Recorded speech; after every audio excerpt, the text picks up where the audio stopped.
चलिए बात करते हैं कि WTO से किसान क्यों बाहर भारत को निकालना चाहते हैं। यह पहली बार नहीं है जब किसानों ने इस तरह की मांग की हो। किसान लंबे वक्त से WTO से बाहर निकलने की मांग करते आ रहे हैं, पर इसके पीछे कारण क्या है वह आपको बताना चाहेंगे। किसान संगठन WTO की नीतियों को किसान विरोधी बताते हैं। ऑल इंडिया किसान सभा से जुड़े शमशेर सिंह नंबरदार ने भी दावा किया था कि WTO के कारण ही सरकार MSP की लीगल गारंटी नहीं दे पाई है। किसान नेता सरवण सिंह पंडेर ने कहा कि 1995 से पहले तक भारत अपनी स्वतंत्र कृषि नीति के हिसाब से चलता था, लेकिन WTO का सदस्य बनते ही सब चीज़ें बदल गई।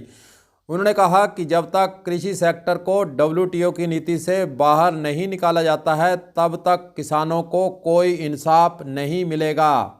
बहुत समय पहले ही भारतीय किसान यूनियन एकता सिद्धपुर के अध्यक्ष जगजीत सिंह डलेवाल, जो कि आमरण अनशन पर लंबे समय से 1 महीने से ऊपर समय हो चुका है, वो खंडोरी बॉर्डर पर किसानों की मांगों को लेकर अपना आमरण अनशन जारी किए हुए हैं। जगजीत सिंह डलेवाल के द्वारा पूर्व में कहा गया था कि WTO की नीतियां भारत के किसानों पर शिकंजा कस रही हैं। उन्होंने कहा था कि WTO की नीतियां भारतीय किसानों के अनुकूल नहीं हैं। MSP की गारंटी के बिना किसानों का कोई मुमकिन लाभ नहीं मिल सकता है। WTO ने भारत जैसे विकासशील देशों पर MSP रोकने के लिए लगातार दबाव भी बनाया हुआ है। यह डलेवाल का पूर्व में बयान दिया गया था। MSP और सब्सिडी के बिना हमारे पास कोई और विकल्प नहीं है, यह डलेवाल का कहना था। डलेवाला ने पहले दावा किया था कि दुनिया के कुछ देशों में प्रति किसान 80 लाख रुपए की सब्सिडी मिलती है और भारत में सिर्फ 27 से 28 हज़ार ही सब्सिडी भारत सरकार के द्वारा किसानों को दी जा रही है। 1 जनवरी 1995 को विश्व व्यापार संगठन यानी WTO का गठन हुआ था। यह दुनिया का एकमात्र ऐसा अंतर्राष्ट्रीय संगठन है जो देश के बीच कारोबार को लेकर नियम तय करता है। दुनिया के ज़्यादातर देश WTO के सदस्य हैं। भारत 1995 से ही इसका सदस्य बना था। इसके पीछे मकसद यही था कि दुनिया भर में देशों के बीच होने वाले कारोबार के नियमों का एक ग्लोबल सिस्टम संचालित करना होगा। अगर दो देशों के बीच में कारोबार को लेकर कोई विवाद होता है, अगर 2 देशों में विवाद हो जाता है तो उसे सुलझाने का काम भी WTO ही करता है। वहीं दूसरी ओर किसानों का यह तर्क है कि WTO किसानों या स्थानीय उत्पादकों को सब्सिडी देने को गलत मानता है। उसका मानना है कि ज़्यादा सब्सिडी देने से अंतर्राष्ट्रीय बाजार पर असर पड़ता है। विकसित देश पहले ही भारत पर अपने यहाँ के किसानों को बहुत ज़्यादा सब्सिडी न देने का दबाव बनाते रहे हैं। उनका मानना है कि इसके वैश्विक कृषि बाजार पर गलत असर पड़ेगा। वैसे देखा जाए तो सब्सिडी को 3 तरह से बांटा जा सकता है। WTO ने सब्सिडी को 3 हिस्सों में बांटा है। पहला है अंबर बक्स, जिसके तहत कोई भी देश अपने यहाँ के कुल उत्पादन का 10% ही सब्सिडी के रूप में दे सकता है। विकासशील देशों के लिए ये सीमा 10% और विकसित देशों के लिए 5% WTO ने तय की हुई है। दूसरा है ग्रीन बक्स, जिसमें सरकार की उन सब्सिडी को रखा जाता है जिससे व्यापार न के बराबर या फिर बहुत कम असर पड़ता हो। तीसरा है ब्लू बक्स, जिसके तहत सब्सिडी पर खर्च की कोई सीमा नहीं है। अब दिक्कत यह है कि सब्सिडी की लिमिट 10% है, लेकिन भारत इससे कहीं ज़्यादा दे रहा है। ऐसे में समझिए कि 2021 में भारत में चावल की पैदावार 45.56 अरब डॉलर की थी, जबकि सरकार ने 6.9 अरब डॉलर की सब्सिडी दे दी थी। इस हिसाब से कुल उत्पादन का भारत ने 15.14% की सब्सिडी दी। ज़्यादा सब्सिडी को लेकर भारत को अक्सर विरोध का सामना भी करना पड़ा है।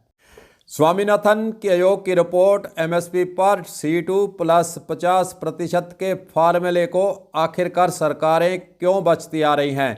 क्यों नहीं स्वामीनाथन आयोग की रिपोर्ट को सरकारें लागू करना नहीं चाहती हैं? इसके पीछे क्या राज है वह भी आपको हम समझाना चाहेंगे, और इसका अंतर्राष्ट्रीय बाजार पर कैसे असर पड़ता है यह भी जानना जरूरी है।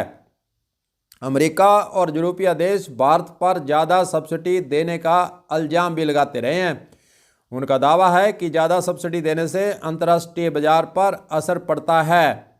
मान लीजिए सारा खर्चा जोड़कर किसी फसल की लागत 100 रुपये बैठती है। अब इस पर सरकार ने 40 रुपये की सब्सिडी दे दी तो 100 रुपये की लागत जो फसल 10 रुपये के लाभ के साथ 110 रुपये में बिकनी चाहिए थी, लेकिन वो किसान 70 रुपये में बेच देता है। जनवरी 2022 में अमेरिका ने 28 सांसदों ने राष्ट्रपति बाइडेन को चिट्ठी लिखकर भारत के खिलाफ WTO में मुकदमा चलाने की मांग भी कर दी थी। चिट्ठी में आरोप लगाया गया था कि भारत तय नियमों का उल्लंघन कर 10% से ज़्यादा सब्सिडी दे रहा है। इस वजह से अंतर्राष्ट्रीय बाजार में भारत का अनाज कम कीमत में उपलब्ध है और अमेरिका के किसानों को इसका नुकसान हो रहा है। बाहर से आने वाले किसानों की परेशानी हल कैसे हो जाएगी? किसान संगठन चाहते हैं कि भारत सरकार WTO से बाहर आ जाए। उनका दावा है कि बिना WTO के बाहर निकले MSP पर कानून नहीं बन सकता है। किसान नेता सरवण सिंह पंडेर ने मीडिया से यह कहा था कि अमेरिका में हर एक किसान को साल भर में $85,000 की सब्सिडी मिलती है, जबकि भारत के अंदर एक किसान को $258 की सब्सिडी ही मिल रही है। पंडेर का यह भी कहना था कि अमेरिका में किसानों के पास औसतन 400 एकड़ ज़मीन है, जबकि भारत की बात करें तो किसानों के एक खेत का आकार 3 या 4 एकड़ ही होता है। ऐसी परिस्थितियों में सिर्फ MSP ही किसानों को बचा सकती है। अब सवाल पैदा होता है कि क्या भारत इस WTO से बाहर आ सकता है? भारत इस संगठन से गठन की शुरुआत से ही इसका सदस्य है और इसे बाहर निकलना उतना आसान नहीं है जितना कहा जा रहा है। हालांकि जानकार मानते हैं कि बिना WTO से बाहर निकलने पर भी MSP की गारंटी दी जा सकती है। 2013 में WTO की बैठक के अंदर पीस क्लॉज जोड़ा गया था। इसके पीछे मकसद था कि कोई भी देश अपनी खाद्य सुरक्षा को बढ़ावा देने के लिए सब्सिडी की सीमा को बढ़ा सकता है। इसी पीस क्लॉज में यह भी प्रावधान किया गया था कि कोई भी विकासशील देश अगर अपनी कुल पैदावार का 10% से ज़्यादा सब्सिडी देता है तो दूसरा देश उसका विरोध नहीं करेगा। हालांकि एक तर्क यह भी दिया जाता है कि ये पीस क्लॉज एक अस्थायी व्यवस्था है, यानी 10% से ज़्यादा सब्सिडी देने की कोई कानूनी गारंटी नहीं है। वैसे देखा जाए तो WTO के अंदर कई देश मिले हुए हैं, इसके अंदर शामिल हैं और भारत भी उसी कड़ी में इस WTO के अंदर शामिल किया हुआ है। अब सबसे बड़ी समस्या यही है कि किसानों की मांग यही है कि WTO से भारत को बाहर निकाला जाए, लेकिन सरकार इसको ऐसा नहीं करना चाहती है।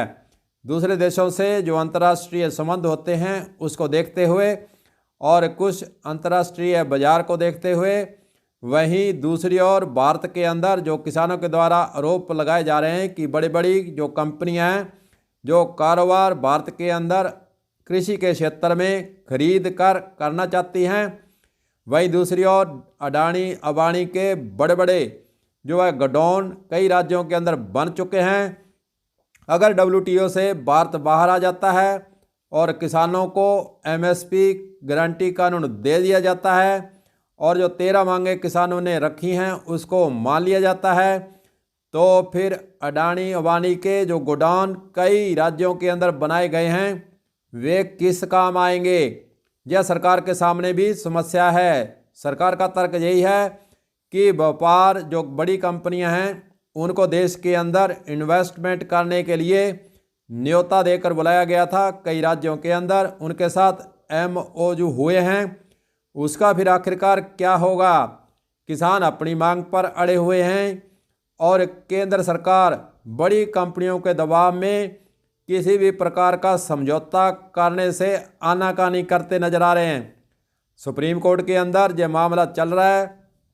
सुप्रीम कोर्ट के मामले की अगर बात करें, सुप्रीम कोर्ट के द्वारा समय समय पर इस बिंदु पर जो सुनवाई की गई है उसकी बात करें तो यह समझना भी जरूरी है कि आखिरकार सुप्रीम कोर्ट के अंदर जो सुनवाई किसानों को लेकर चल रही है उसके रेट लगाने वाले कौन थे।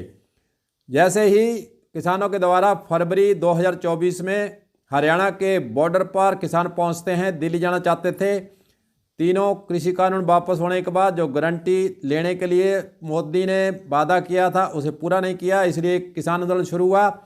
हरियाणा सरकार के द्वारा, हरियाणा पुलिस के द्वारा पंजाब की सीमाओं पर किसानों को रोक दिया। धरना वहीं लगाकर किसान लंबे समय से बैठे हैं। उसके बाद फिर हरियाणा हाई कोर्ट के अंदर एक मामला जाता है कि जो हाईवे रोके गए हैं उसको खोला जाए। Punjab and Haryana high court के द्वारा यह आदेश दिया जाता है कि हाईवे को खोला जाए। उसके बाद फिर हरियाणा सरकार सुप्रीम कोर्ट जाती है कि हाईवे नहीं खोला जाए।